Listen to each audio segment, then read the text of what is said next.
I still remember the call. Her voice cracked with indignation, like I'd betrayed her.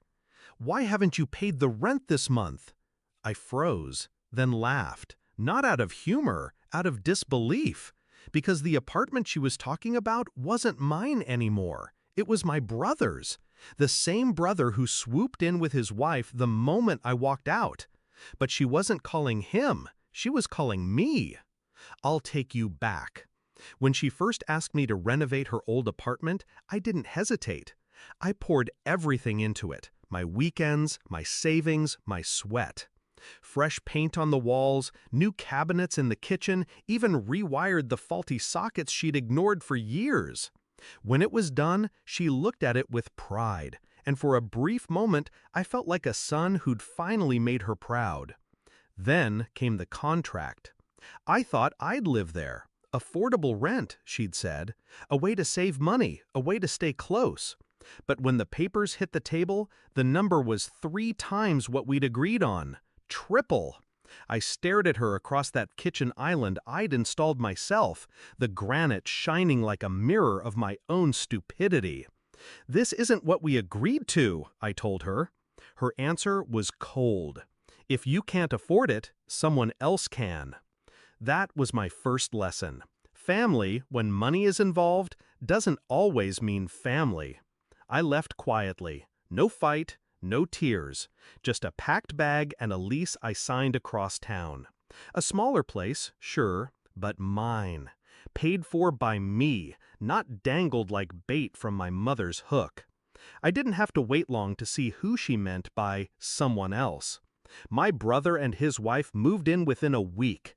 The golden boy, the one who always got more, needed less, and yet somehow demanded everything. I thought I was free, but freedom has a funny way of being tested. A month later, the phone rang. Her voice sharp and trembling. "Where's the rent? Why haven't you paid?" I almost choked. "Rent? For the apartment?"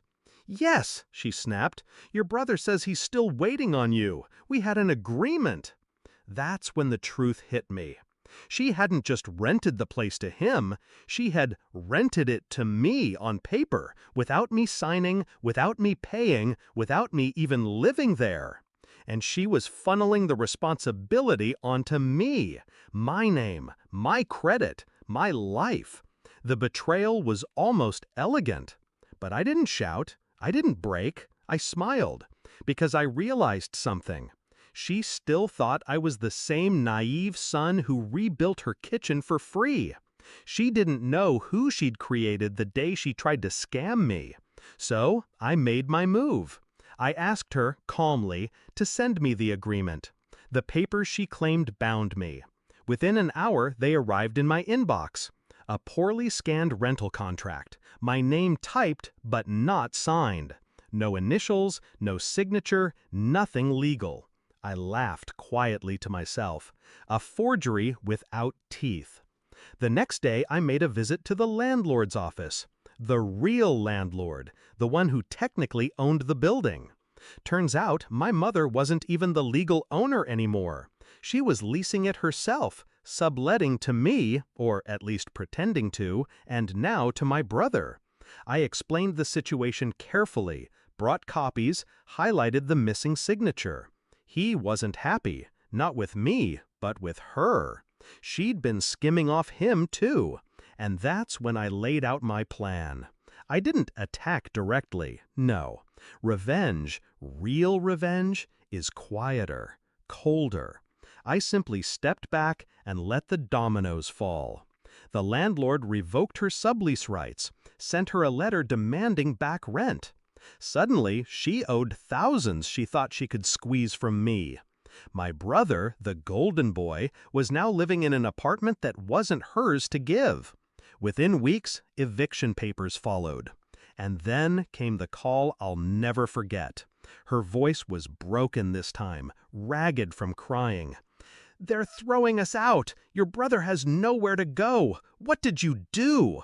I said nothing for a long moment. Let her sit in the silence she'd built for herself.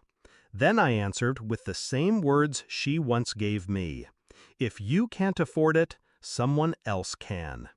The fallout was everything I imagined. My brother blamed her, she blamed me, the wife blamed everyone. They turned on each other like rats trapped in a flooding cellar. And me? I stayed in my small apartment, paid in full, no strings, no lies. Funny, isn't it? I rebuilt her apartment with my own hands, but in the end, I rebuilt myself too. Stronger, colder, unwilling to play the fool again. She wanted a tenant, she got a lesson. And now when I hear her name flash across my phone, I let it ring. Because some debts, once settled, don't need revisiting. Justice doesn't always roar. Sometimes it whispers. And when it does, it sounds like silence on the other end of the line.